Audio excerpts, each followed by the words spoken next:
Kochu Zhuanqi? Might be cousin. Hello, I think. Welcome everyone to What the Force, and welcome to our segment, Defragmenting Droids, our look into the wonderful world of droids in the Star Wars universe. We will not only look at the history of these wonderful characters, but also the deeper purpose and meaning they have. And with me today is a fellow mom raising kids up Star Wars. She contributes content to Unmistakably Star Wars, as well as the podcast Comics with Kenobi, Young Padawans Edition. Welcome, Amy Wishman, Nalan, to the show. Thank you so much for having me. I'm really excited to be here to talk about the one and only golden god, C3PO. Yes, we will be talking about C3PO, human cyborg relations. Programmed for etiquette and protocol. Programmed for etiquette and protocol. And C3PO himself is like so interesting because in many ways he is the audience in the saga. You know, he makes the comments. He's like typical and like how rude. Like he makes those comments. He comments on how much Han Solo is like terrible to people. Especially to C3PO. Han is so mean to C3PO. He is so mean to C3PO. He's kind of our eyes. Like, we're not going to get through this, everyone. This is crazy. Like, he amps up the tension because he comments and says how bad things actually are. And that's why he's super interesting to me. But generally speaking, his personality I find less interesting, like from a personal perspective. But my husband, much like yourself, identifies with him way more than I do. I'm like an R2D2 person myself. Maybe that's because that's why we're together. I was going to say, maybe that's why you mesh so well. I know. I'm like R2D2 and he's like C3PO or something, you know? But you've said like how much you love C3PO and identify with him. You've actually been on previous podcasts and you've said that and talked about him before. But did you want to talk about C3PO a little bit from a personal perspective? Sure. I'll start off saying like C3PO is my 10-year-old's favorite character in the whole saga and has been her favorite since she first saw him. I think he just caught the eye and he was funny and appealing. And so he has a special place in my heart because he means so much to Emily. And for me, I think if I look at every character in the saga, he's definitely in like my top 5 favorite characters. He's not my favorite, but C3PO is the character that I am the most like.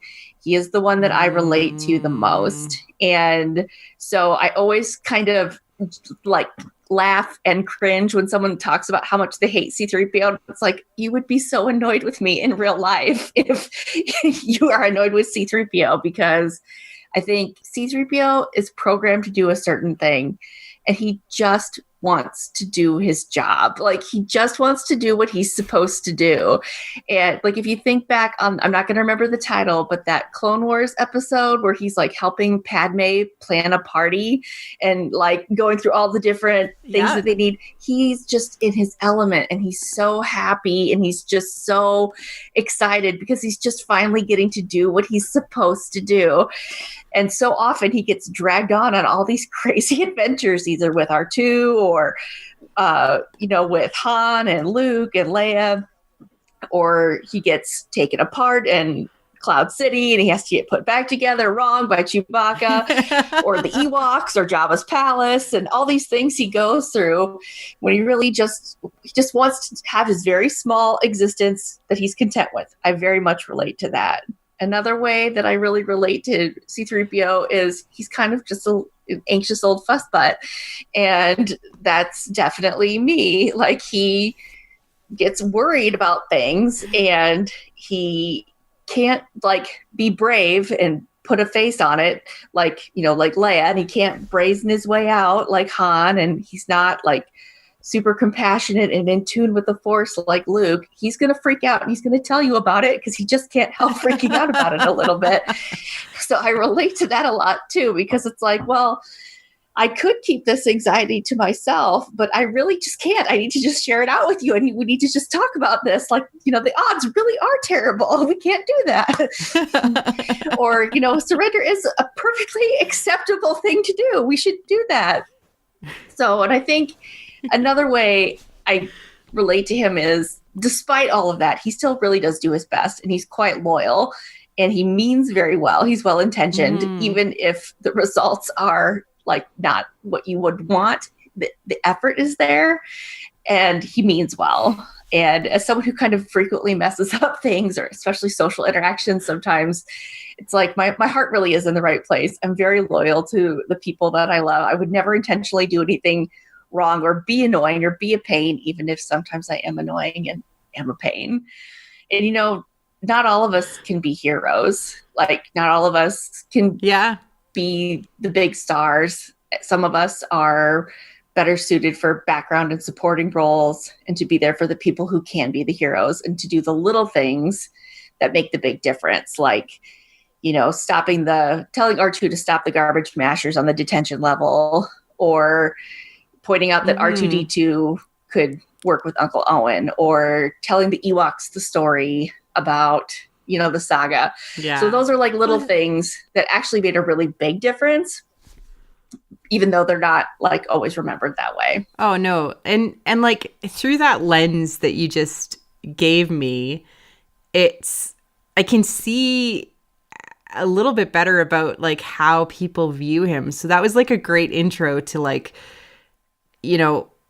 what is he all about, and like what is his purpose? Because like honestly, like I don't think that I could ever say I hate C3PO, because I really don't. I love the character, but I've always been like, I don't see him in that heroic light. But one of the kind of, I don't know, idioms that I live by in my professional life is, you're judged by how you treat the lowest person, in the like group that you work with. So you should be judged by how you treat the janitor that works in your building. Right. And that is C3PO in every situation, right? He's like the social janitor. Yes. And I've always viewed that people should be judged in Star Wars by how they treat droids. Yes. Especially ones that are just trying to get their job done, like C3PO. There you go. I like that. I think that's true. Like the social janitor, that's such an amazing term. That's perfect. It's like when you know you're being annoying, but you just can't stop, or like that the person that you're talking to is sick of what you're talking about, but you can't make yourself shut up.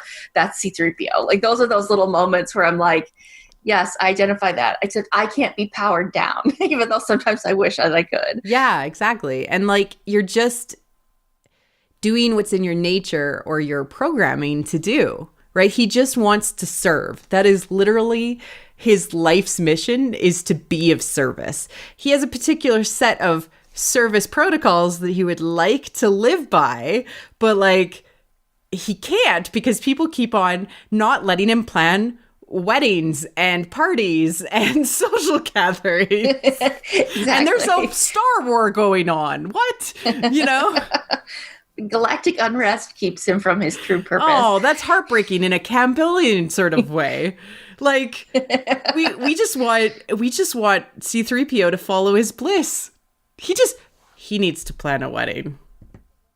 Yeah. Yep. I could think of one that maybe he could plan. So I want to just take a step sideways and actually talk about an idea concept related to droids. On my first episode of Defragmenting Droids, I actually talked about kind of these 8 rules of droiddom, which are pretty in depth on that episode. There should be a video out on the YouTube channel for this, going through kind of my rules of droids, because some people don't realize like they're sentient, but people treat them like toasters. It's these kind of Star Wars rules for droids. And one of them I wanted to add to this and specifically talk about was this concept of the maker, because since the canon refresh, for a really long time, the only droid that spoke about the maker in canon was C3PO. Since then, we've had some additions to it, with L3 talking in reference to the Maker in Last Shot. And I think it's been brought up a couple of other times, maybe in the comics and other places, especially when we're thinking of things from Droid's internal monologues. But it's still really a concept that is very much tied to C3PO and him almost using it like this call out from a religious perspective to God. Yes, it does have religious overtones, definitely. It does. Yeah. And in Legends, they had defined it a little bit better to say the Maker was the creator of all droids and this like base programming that had been installed in them. In Ken Liu's book, Legends of Luke Skywalker with the droid Zeta, they had talked about Zeta actually refers to the Maker a little bit, and that the base programming language is binary. And if you speak in binary, you're using the old tongue in a way, and you're being respectful to the Maker, which is such an interesting concept, but that itself is like a legend, and so may not be 100% from a reliable narrator perspective. And it's got all these complexities to it. But we haven't really explored too thoroughly what this concept is in new canon yet. And I think it could change. Yeah, it really could, because if you look, they seem to be in canon examining that idea of sentience and what that really means. Not just like the references in the films with C3PO, but in the one-shot C3PO comic that came out, like it was delayed, but it came out after The Force Awakens. Is that the one with the red arm? Yes, like how he had his red arm, so that no one recognizes him anymore. But, he goes through the part of that story where he's talking about different things that he still remembers. And you realize when you read it that he's remembering things from the prequels. He's remembering images. They're vague enough, but it like images from Naboo and images from Mustafar. And those were before his memory was wiped, at the end of Revenge of the Sith. But he's having those flashes of memory. And so then it's like, what does that really mean? What does that tell us about his being or his soul or his sentience? And I think, like you said in L3 in Last Shot, talks about that also. There's a line, I won't remember the quote exactly, but there's a line where she's discussing it with Lando about the Maker and about how we are our own makers in a sense.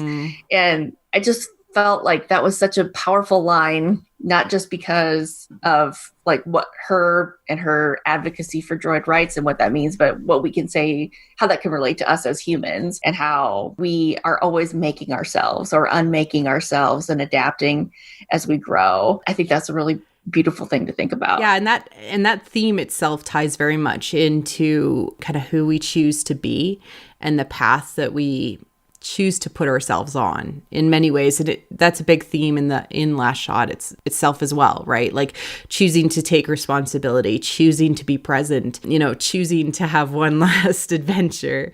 It's about what we choose to do is actually who we are, right? I love that book. Yeah, and like choosing who we are and choosing to embrace who we are. Because I feel like part of Han's struggle was like, when I'm home, I want to be away. And when I'm away, I want to be home.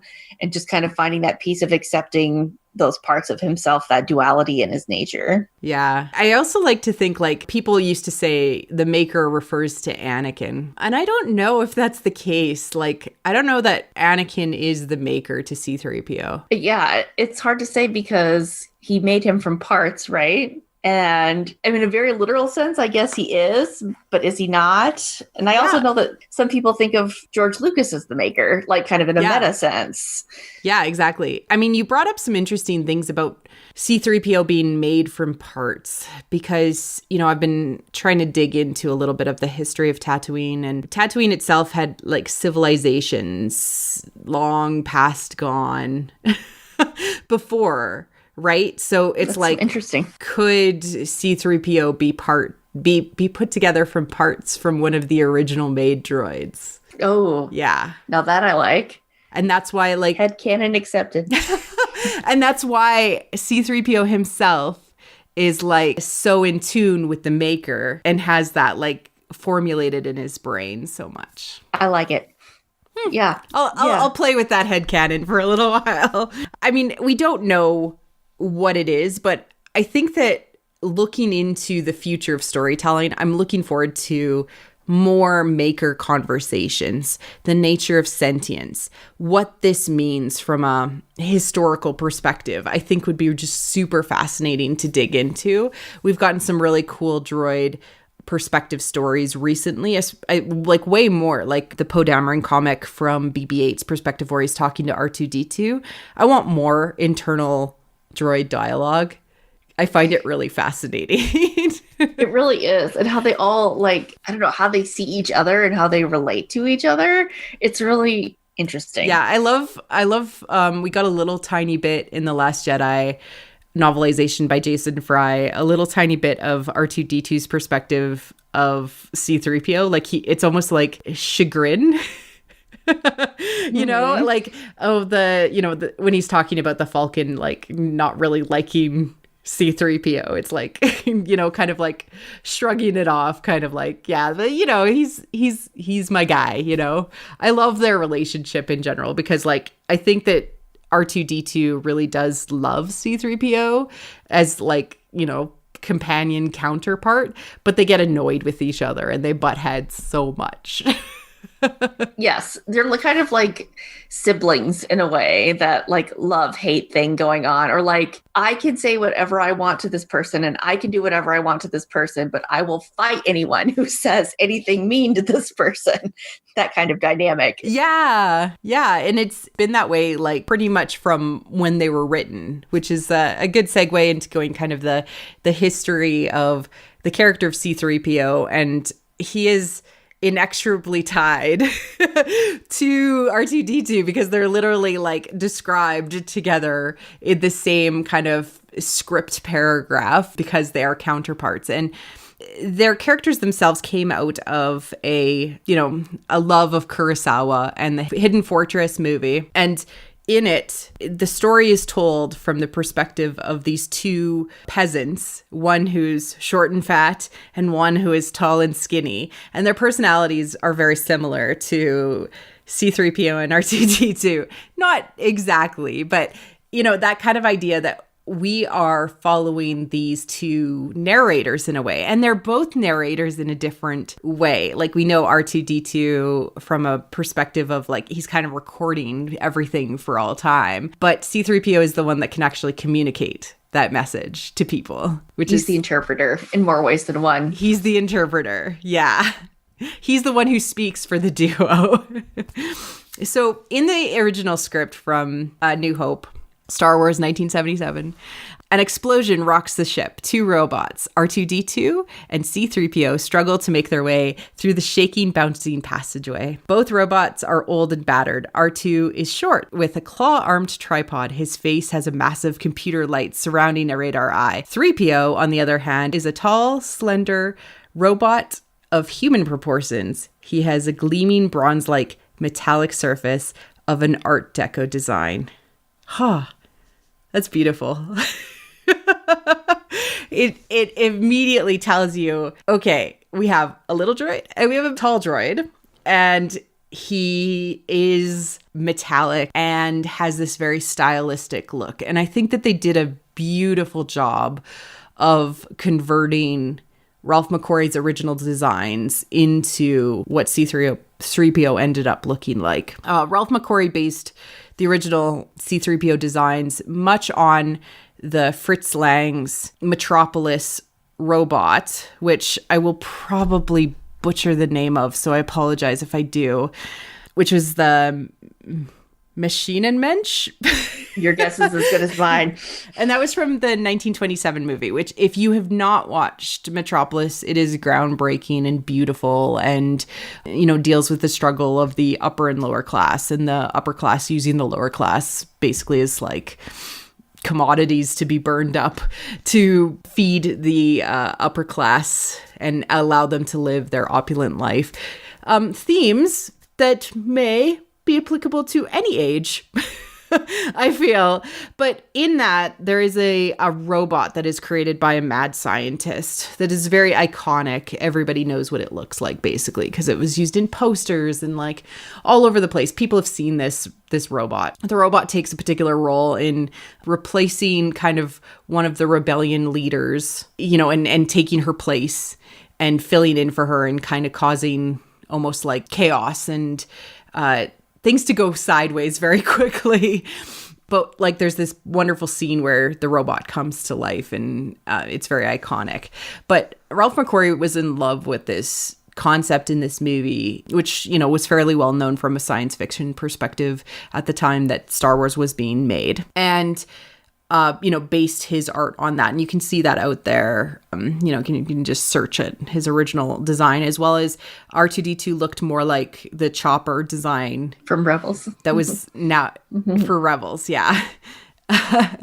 So they took that design, and there was a lady named Liz Moore that actually took on creating the whole, you know, face mask and everything like that, after George had set his mind on having British actor Anthony Daniels play the role. And George had met with Anthony Daniels because he was specifically trained and had experience with mime work, but was doing stage acting. But he knew how to convey emotion without using his voice.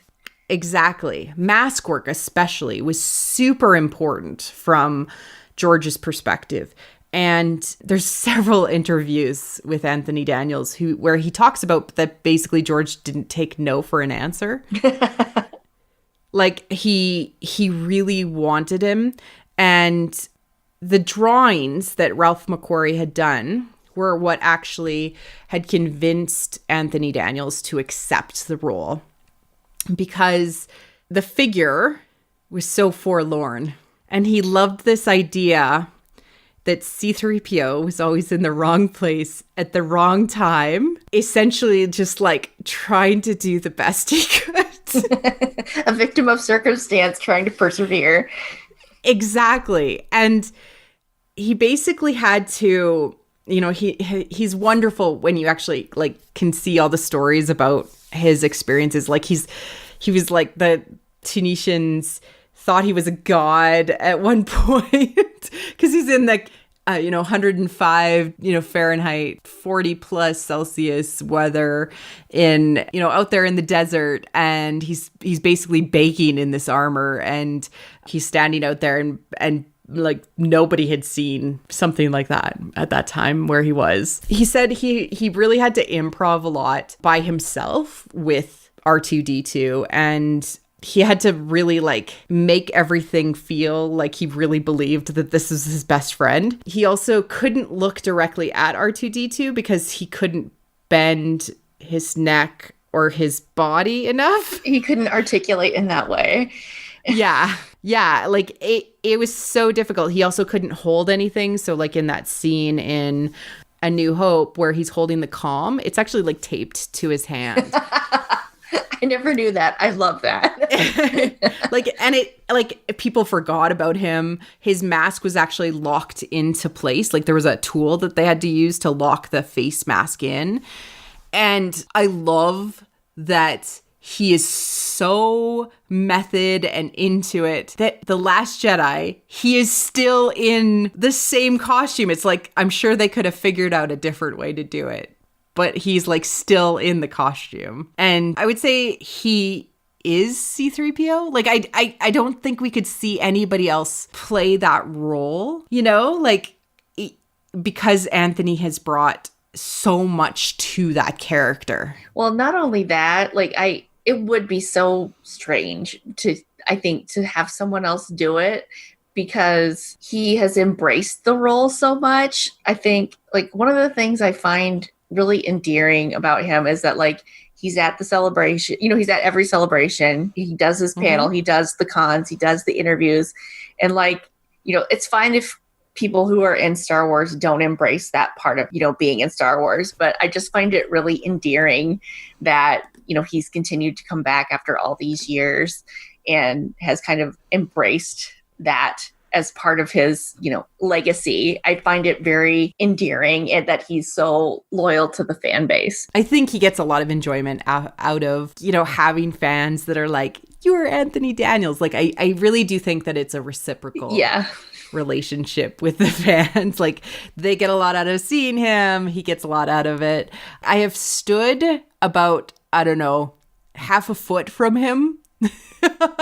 at a local con. He was taking a picture and he was like standing like right in front of me, kind of getting the 501st to get like all organized, like directing them so that he could take a picture with them. It was a lot of fun to see that happen, it was cute. Yeah, we met him at we got a photo op and an autograph with him, or Emily did, my oldest, at Star Wars Celebration in Orlando. And yeah, he was very gracious and very kind and looked everybody in the eye and spoke to them. And, you know, they wouldn't have to do that for hours on end, but it was a fun experience for her. That's what she chose for her birthday. Oh, wow. I said she could get one autograph and one picture, and she picked Anthony Daniels. So her C3PO love is real. That is some real love. That's good.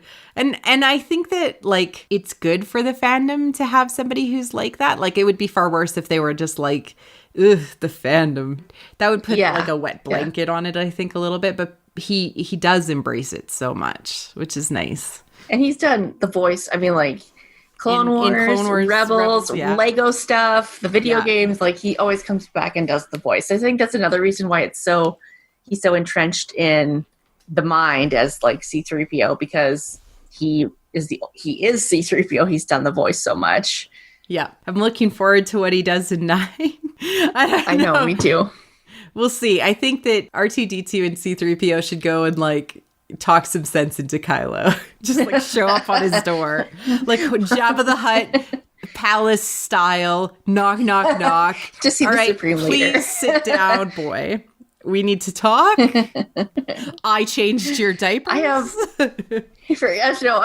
have this headcanon that C3PO had to give Ben etiquette lessons as a kid, and Ben hated them, but he had to do them. And so they have an established relationship in my mind based only on this headcanon, but it works for me. I mean, like, he's got to know who they are. Like, there's like no way, because R2-D2 was there and C3PO is his mother's droid. Like, they know each other. Like, they know each other.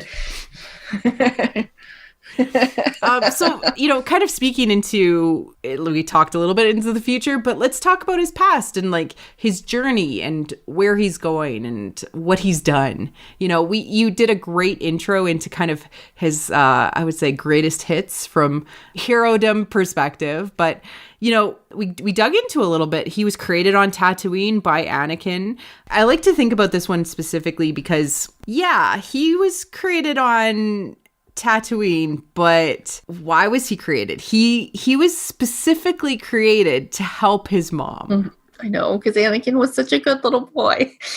Yeah, like, isn't that so nice? Like I just want my mom to like have an easier life because she's already a slave. You know, I want her to just have somebody who is gonna help her. And in many ways, like when Anakin leaves, he's left behind almost like his surrogate with her. I was just gonna say that it's like that's a reminder of Anakin that Shmi gets to keep with her after Anakin leaves, is the droid that he made for her. Exactly. So like, even though he is away, he is C3PO when Anakin leaves is this very raw and rough thing, like wires exposed. Even R2-D2 makes fun of him for being naked. Like he doesn't have his coverings, he's not all there.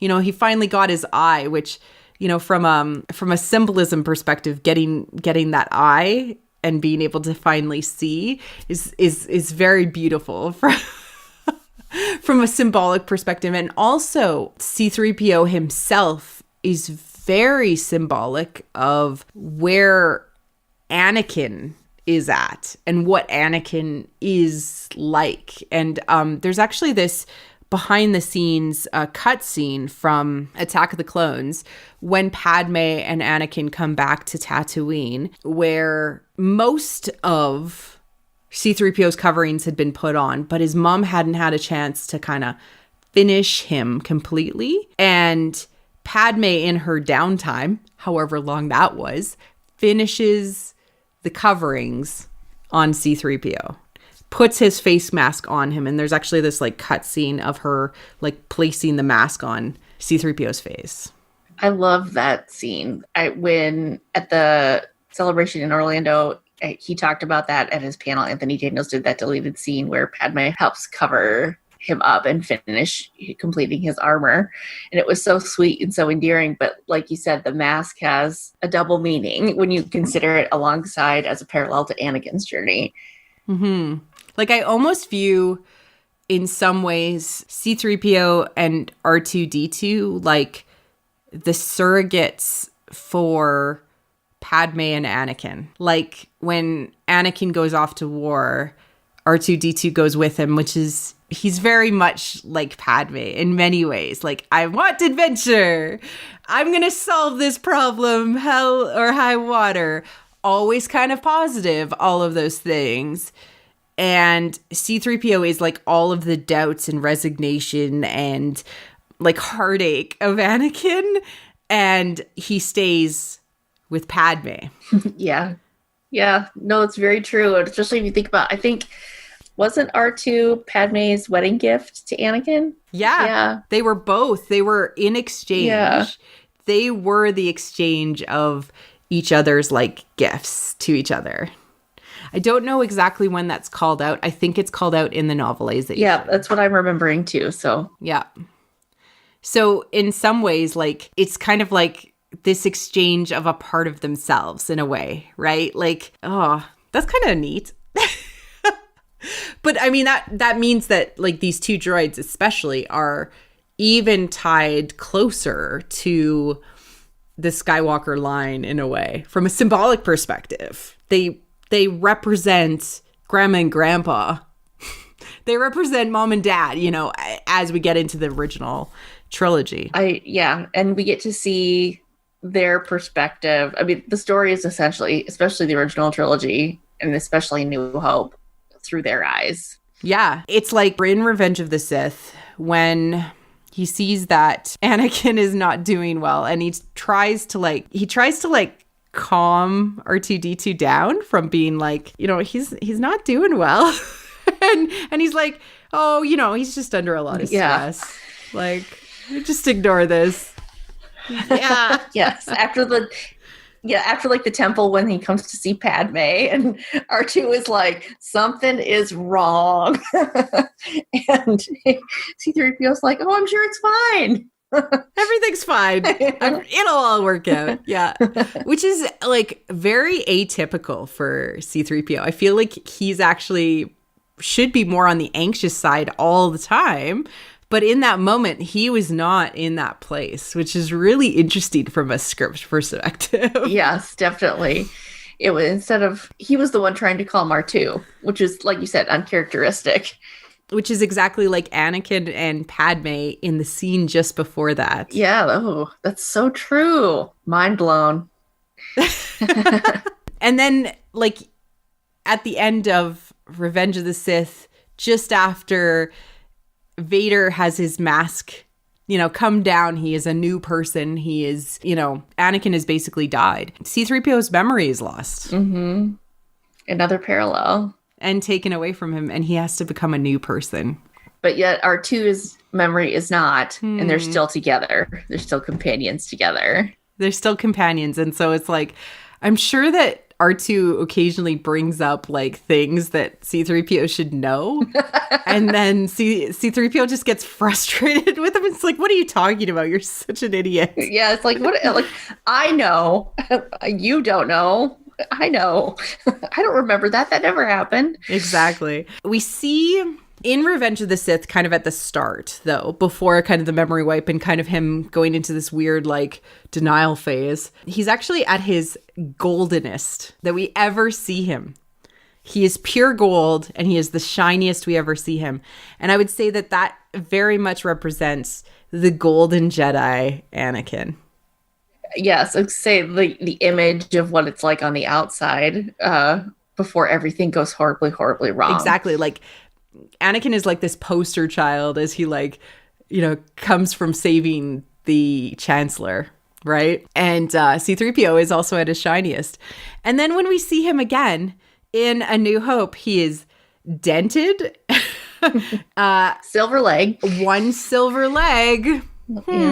That's weird. And has seen some stuff. We did get to see kind of in that in-between time some of the experiences with Rebels, right? Like we got to know that he was up to some stuff. I'm sure that we're going to get more stories about, what he was up to. But for the most part, I suspect that he was just helping, Bail with the rebellion, Captain Antilles, because he was on that ship.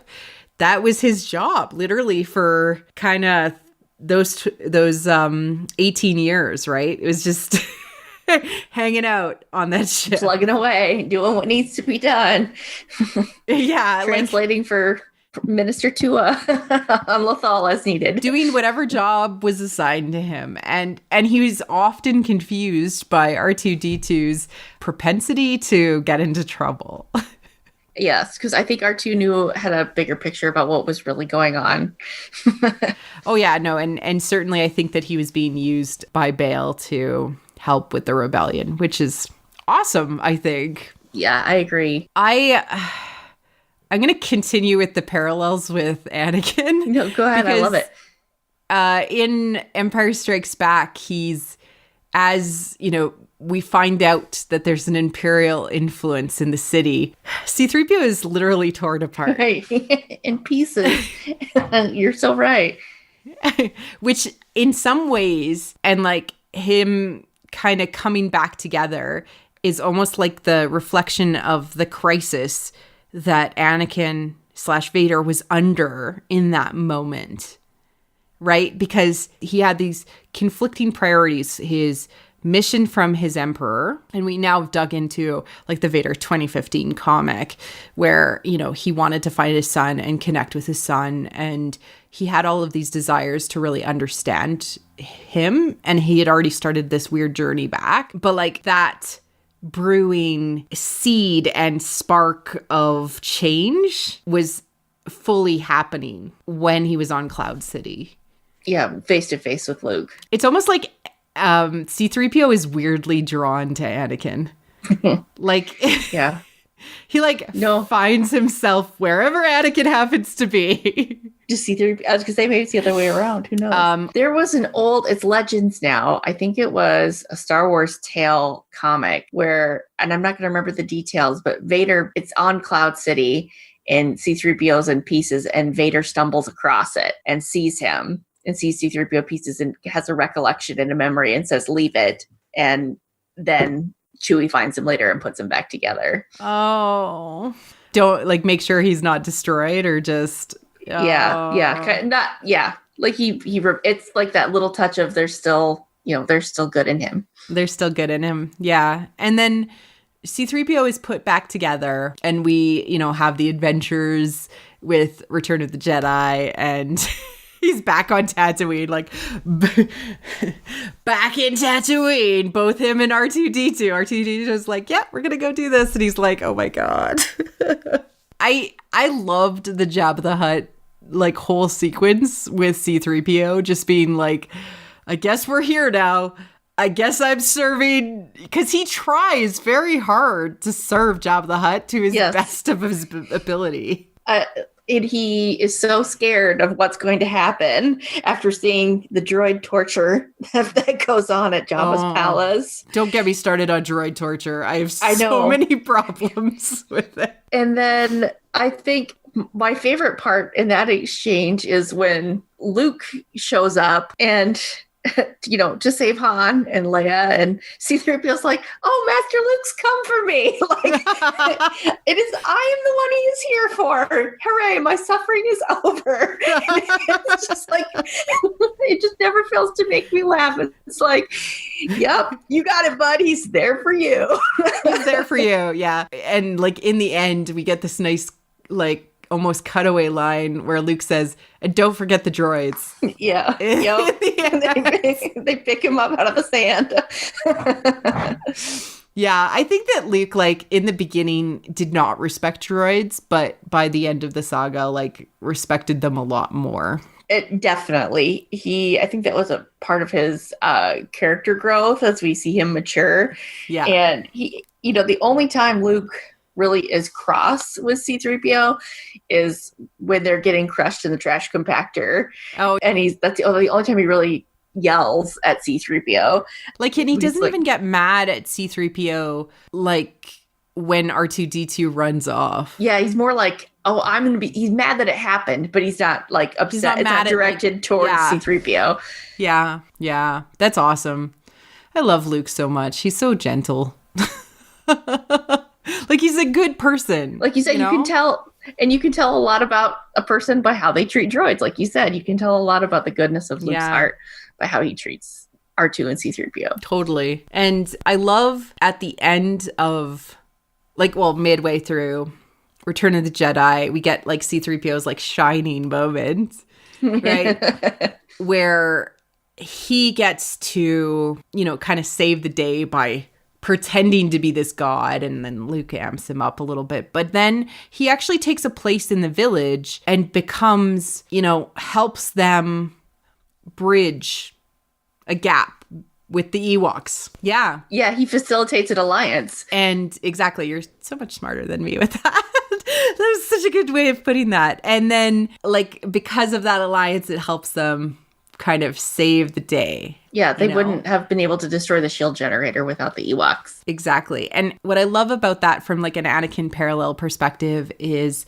it's pulling on the history and the past to forge a new future for Anakin himself when he's in the throne room and everything like that. It's the parallel there too, which it's not perfect, but C3PO goes through a lot that Anakin has gone through. No, I've honestly, before you pointed this out, it hadn't occurred to me before, but as you're discussing it, it's becoming increasingly clear. It's really quite vivid and striking how strong the parallels are. Yeah.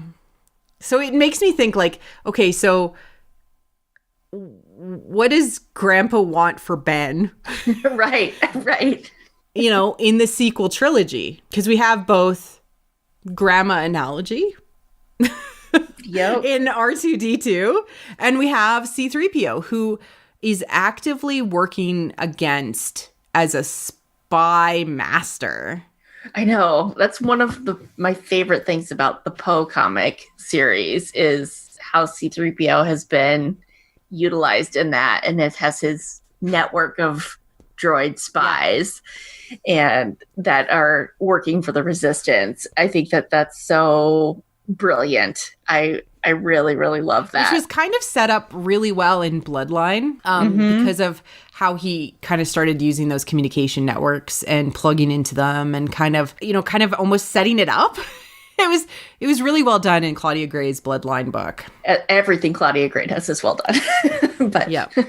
Yeah. And he actually has a red arm, of course, we've spoken about in TFA. I haven't really figured out what that exactly means yet, but it's really interesting that like that was the choice. From a JJ perspective, he kind of plays it off like, I just thought it would be cool to have a red arm. And Anthony Daniels is like, I hated it.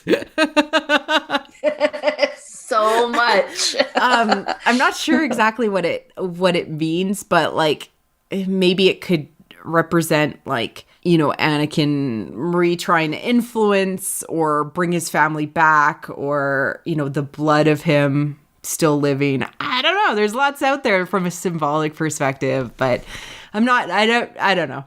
I don't know yet. In the comic, the one-shot comic about how he got the arm, it's through, like, he gets it because of a sacrifice from a friend. Right. A fellow droid. And so maybe it's something related to Ben sacrificing his father. Maybe. I don't know. I don't know. But what's really interesting is by The Last Jedi, which is literally like a couple days later, he's fully golden again. Yes. In fact, I think when Rey leaves on the Falcon, he's all gold, if I recall correctly. All gold. Yeah. I don't know what that means. Maybe from a like unity perspective, she was on the right path or something. But it's just really fascinating to see that parallel and kind of see like, oh, hey, his journey has been a weird one. It's what a long straight trip it's been. Exactly. I'm really looking forward to seeing what they do in 9. I really loved what they did for him in The Last Jedi. They gave him a lot. He was almost like the moral compass of the Resistance. Yeah, and the rule follower, and, in the that way of like, oh, I don't think I should be part of a mutiny, or I don't think that Vice Admiral Holdo would know about this. And Poe was kind of the Han in that regard of like, yeah, well, let's not worry about that. She doesn't need to know.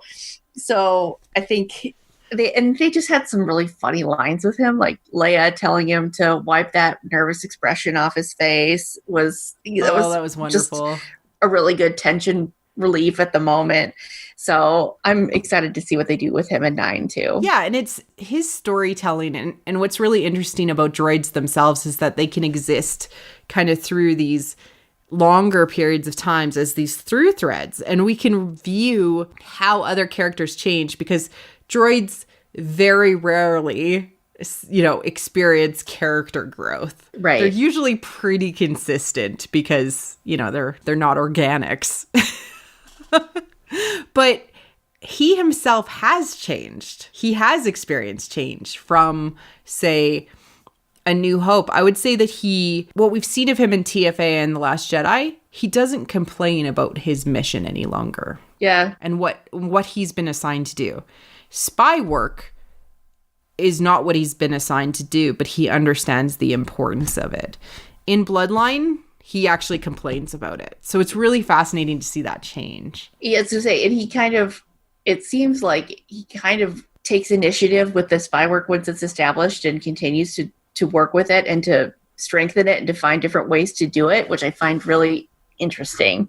Like you said, he's maybe coming into his own or accepting his role a little bit. We're getting BB-8 in the Resistance cartoon. I wonder if we'll get C3PO. Ooh, I would love that. Because, it is about spying. Yeah. Right? And collecting that information. And you know that Anthony Daniels would come and do the voice. In a heartbeat, right? Like, he would totally come. That would be awesome. I would love to see a new stylistic version of C3PO in that style. In that style would be fascinating. It would be really cool.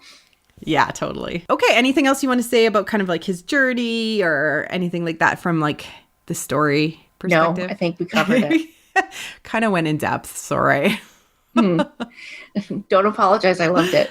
So from like his importance, we kind of went into this whole idea of him being and potentially an avatar for Anakin or a surrogate in some ways from a symbolic perspective. I really love that idea. I don't know that it needs to be true from a making perspective, but there's certainly parallels there that have existed even maybe from a creative unconscious perspective. It's fascinating because of course we know 4, 5, 6 were created before and then they went back. Right. But George made specific choices in the prequels to make Anakin be the builder of C3PO. Yes.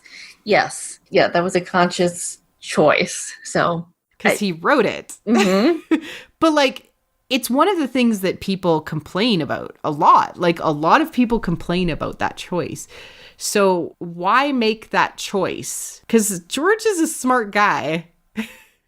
I know. I was going to say, I think that for some people, I have heard it criticized also that it seems too neat or it's too much of a coincidence or whatever. But I think it was just another way to tie in. I think this part of what he wanted to tell with the Phantom Menace was, this sweet, loving 9-year-old boy, and that's who's going to become Darth Vader.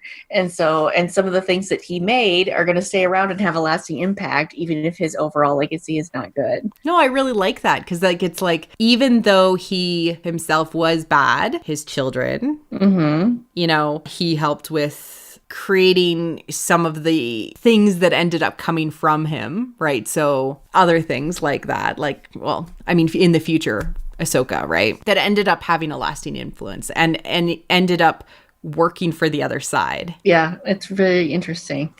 You have to think he was thinking at least that Lucas was thinking at least some of that at the time. If not, it worked together well. Yeah, like happy accidents. I don't know. I feel like Lucas has too many happy accidents for some of this to be just all accidental. Yeah. No, I know what you mean. And I'm not in George Lucas's head, but I see that there is something that is very interesting there that there is these interesting parallels between Anakin and C3PO. And there is these very interesting, to Amy's point, that just because you ended up going down the dark path doesn't mean that everything that you've ever done was bad. Huh. There's still some gold in there. Aww. Literally. Oh, Amy. I'm sorry. No, I love it. I love it because it's like, oh, I love it. From like your perspective, how's C3PO going to be in 9? Well, it's so hard because like there's so much in 9. You know what I mean? Like there's like you're thinking about Rey and Ben / Kylo and how are they going to wrap up Leia, and then they've got the Resistance and the First Order war happening. Yeah, and like the first 2 movies took place over like such a short period of time. Is there going to be a time jump? Is there not going to be a time jump? So I would expect that like we're seeing less screen time in the sequel trilogy for the characters that had a lot of the time in the original trilogy, which I'm fine with. I don't have a problem with. I think that's the way it should be. So I would expect we'll see C3PO with the Resistance and doing, whether he be with Leia or with Poe, because I think that there's a chance Poe might take over leadership of the Resistance, depending on what they do with Leia, because who knows what they're going to do using that unused footage, how much she'll even be in it. Yeah. So I expect he and R2 will still be with the Resistance and doing whatever needs to be done. Hopefully they get at least a couple good moments, just I don't need a lot, just like the joke about the red arm or the nervous expression, just a little bit in 9. I hope that he gets those in 9 and I just want a happy ending, most of all, more than anything else, for C3PO and everybody else. So I have a few like requests. I know it's already like half filmed. Or like whatever, but like desires, I guess, is I want C3PO and R2D2 to be together. Like, they don't deserve to be separate. And C3PO literally just got him back, and then he ran off on an adventure. And then he finally came out of low power mode, and he took off to Acto. He was so excited when he woke up. Like, can you imagine, like, your best friend basically, like, wakes up out of a coma, and then he's like, oh, well, gotta go save our ward. Like gotta go snap that guy out of his weird depression. I know. Like, and I gotta go help Luke. Yeah, and C3PO's like, well, I mean, I have to stay with my princess, right? And so they're separate again, and that breaks my heart. Like, I love it when they're together, and they've probably been apart for like 30 years. I know, because Luke's been traveling the galaxy, and C3PO is like with the princess. Mm-hmm.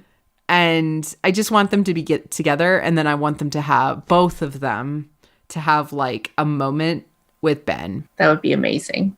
And then I think I'll die happy. I don't know.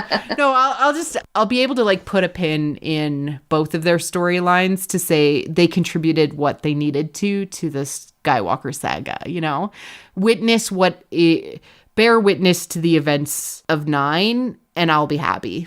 I add Chewie to that list with Ben, and that's pretty much my wish list too. Like, everyone should just like be like shrug and like just give him like the biggest hug until he can't move. And he like when you hold somebody who's really angry until they stop like struggling, until he succumbs to the light. And, like, lets go of all of his anger. It's like everybody just needs to give him a big hug until he stops being an idiot. But yeah, no, endorsed. Canon. No, just kidding. No, I just would love to have any of that, and yeah, to your point that he makes a snarky line, or he gets a good moment, I think, in there, because he needs to have that to be C3PO in so many ways. Yeah, that's a very big part of his character. Exactly. Oh, well, do you have anything else to say, Amy? No, other than that, I love him dearly, and thank you for giving me a chance to talk about him.